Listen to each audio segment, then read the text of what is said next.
Hey y'all, I'm back with another episode of my DIY kitchen remodel series. If this is your first time tuning into my channel, I'm Michaela and I'm currently in the middle of a huge kitchen remodel that I've been doing mostly myself with a little bit of hired help.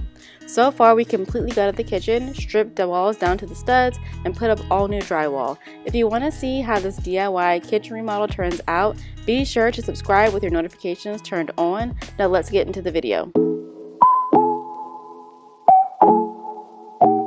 Good morning, y'all. So as you can see, we are currently loading up the car because we ran into a setback. So we're headed to IKEA this particular morning to return a bunch of damaged items that I discovered while breaking down and organizing all the boxes that were delivered on a pallet.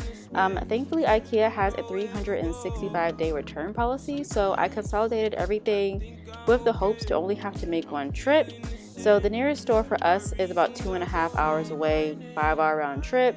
So I figured it just made more sense to make the trip to IKEA than trying to go through the hassle of shipping everything back and then waiting for everything to be re-delivered. So I just figured I'd take you guys along for the ride.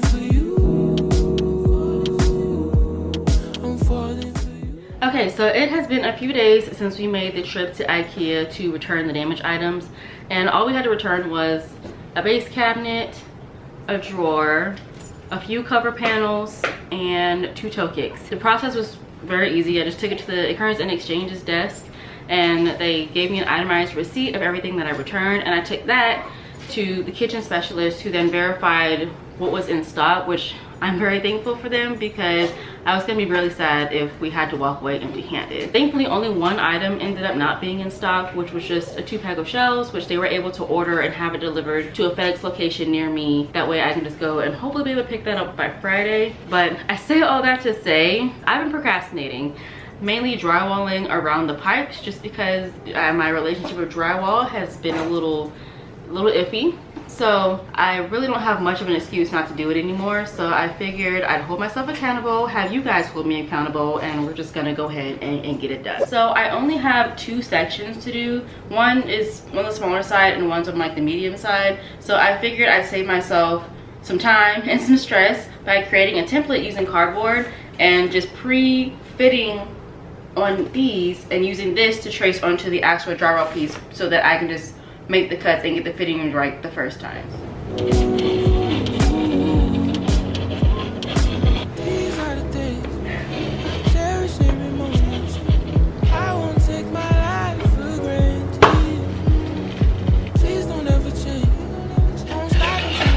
kitchen is such a mess. I don't really know anything is drywall knife.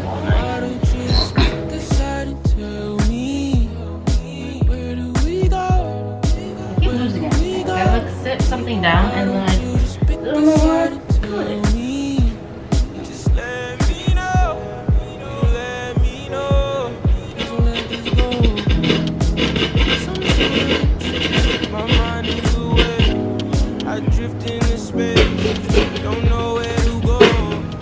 Alright, moment of truth. I did it! It fits. Okay, well, now I gotta drill some screws in and then move on to the next section.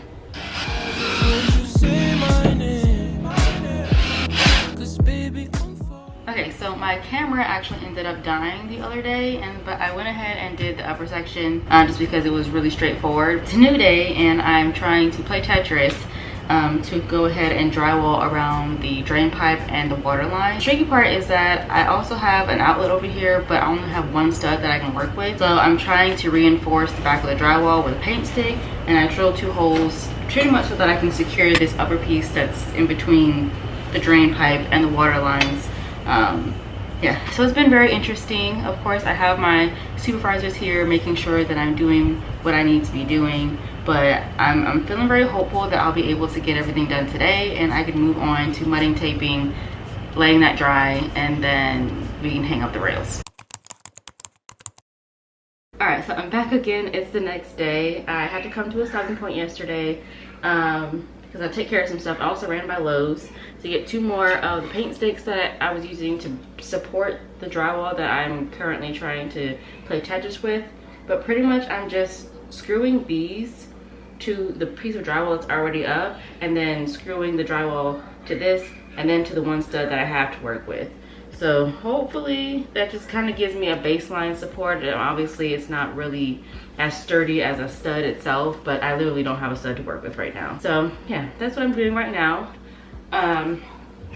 Yeah, it's been a little hectic this weekend. I was trying to get this done yesterday, but my daughter's been just had a sleepover, so with one of her friends who's getting ready to move. So it's been a little crazy trying to entertain two kiddos. But yeah, so we're gonna get back into it today, and my goal is to finish it today so I can tape and let that dry. And then since I'm, it's tomorrow's Monday and I'm gonna go back to work, I don't have as much time after work to work on this. So I feel like if I get this done, then everything else is pretty straightforward. So let us pray.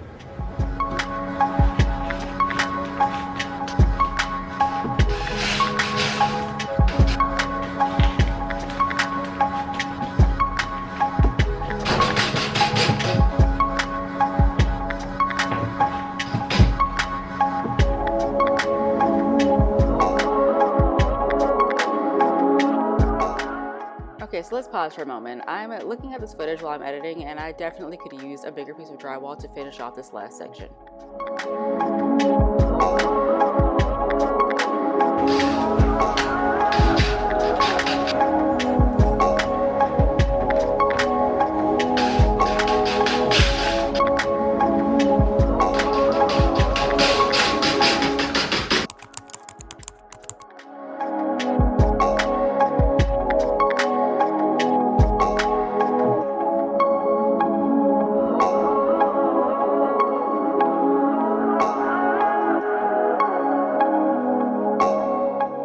Okay, so I don't know what the heck happened, but I did not film any of the mudding or taping for some odd reason. I don't know, I thought I did, but maybe I did it in my head and then didn't actually do it, which, not gonna lie, that happens more often than you think.